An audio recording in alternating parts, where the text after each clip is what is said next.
اور تمہیں زمین کے نیچے کے خزانے کی بات کر کے، یہ ایسا ہے کہ جس کو کہہ دیا جائے کہ تمہارے گھر کے اندر ایسا ہے تو وہ پوری رات حساب کتاب میں لگا دیتا ہے. چلو گھڑا بھر کر کے نہ صحیح، ارے 1 کلو بھی مل جائے تو کیا فرق پڑتا ہے. تو اس طرح کے حساب کتاب میں وہ پوری رات گزار دیتا ہے. سب کے قرضے ادا کر دوں گا، شیخ چلی بن جاتا ہے ایک ہی رات میں. اور کتنے لوگوں کو ان لوگوں نے ڈسا ہے، دھوکہ دیا ہے.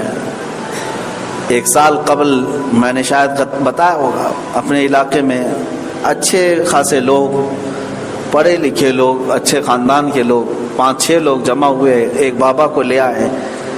اس بابا نے کہا کہ ایک گھڑا ہے پورا سونے اور چاندی سے بھرا ہوا، ایک ڈبہ ہے فلاں زمین پہ ہے.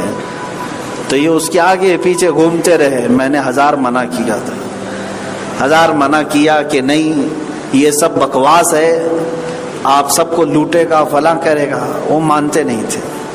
یہاں تک کہ وہ راتوں رات بیٹھ کر کے ہمیں بھی یہ کہتے تھے کہ آپ بھی ایک بہت بڑا مدرسہ بنائیں، اس میں سے ہی ہم آپ کو بھی دیں گے، آپ دعا کریں نکل جائیں. تو بہرحال 1-1.5 لاکھ روپے خرچ کر کے اس بابا کو بلائے.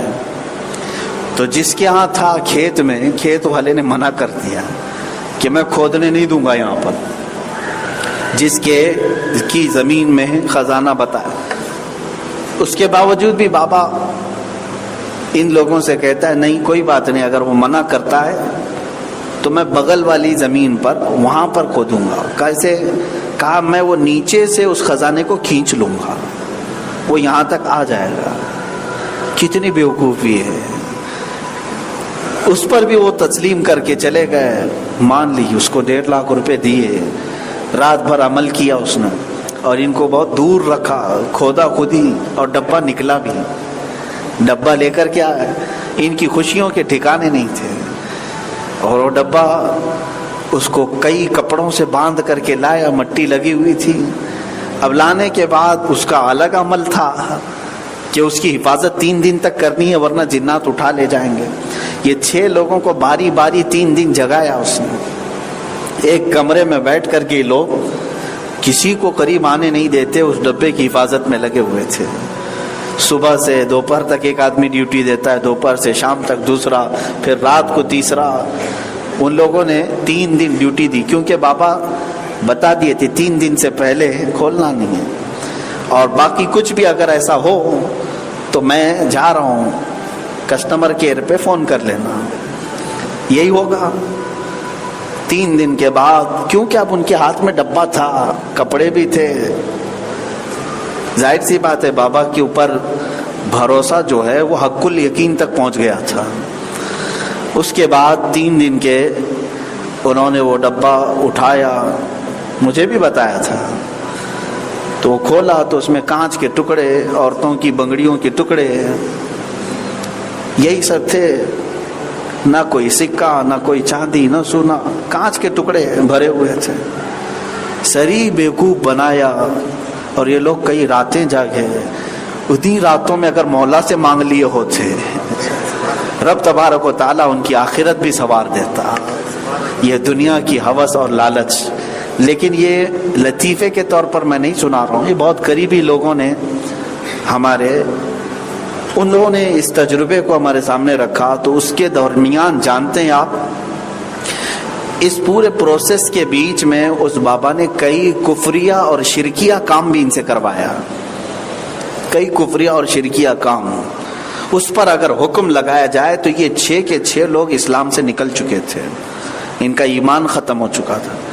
جو منتر پڑھنے تھے خدا کے خلاف، قرآن کے خلاف، شیطان کو تعظیم اور تکریم کے ساتھ بلانا، یہ سب جو زبردستی جھوٹے منتر دیے گئے تھے 4-6 دن تک، اس پر آدمی پہلے ہی سے کافر ہو چکا ہے.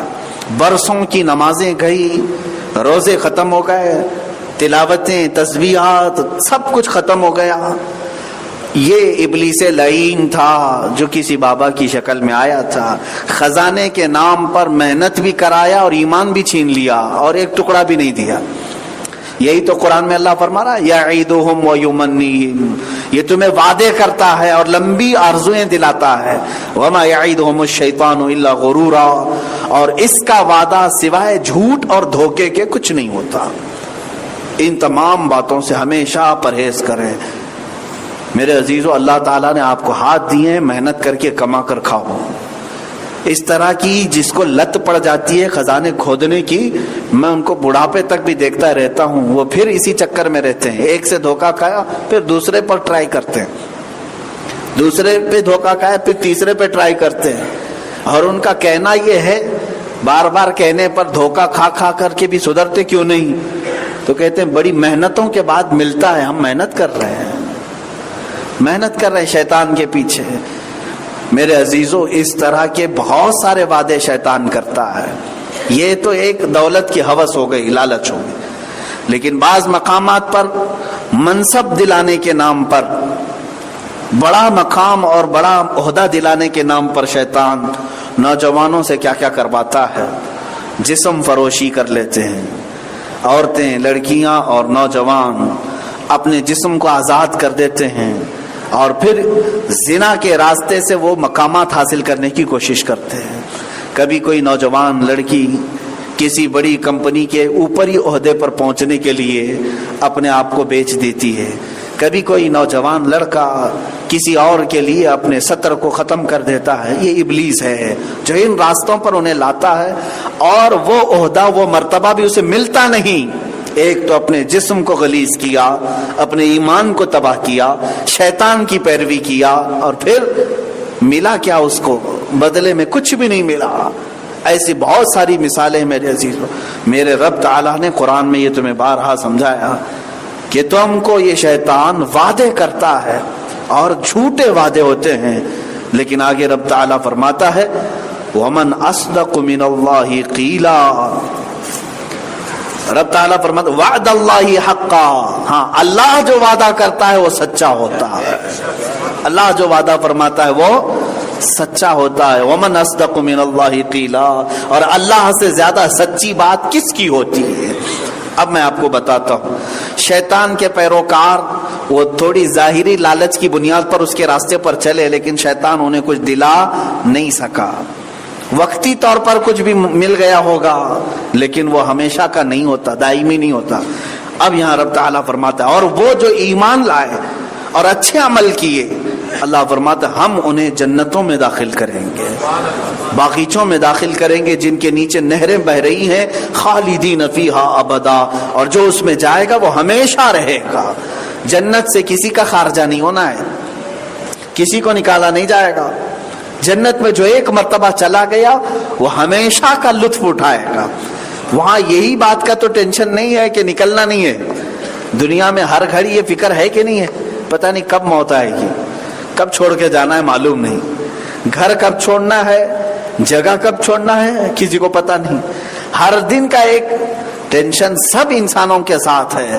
لیکن جنت کی خصوصیت یہی ہے کہ جنت میں جانے والے کو یہ فکر ہی ختم کر دی جاتی ہے اب تجھے کہیں جانا نہیں ہے.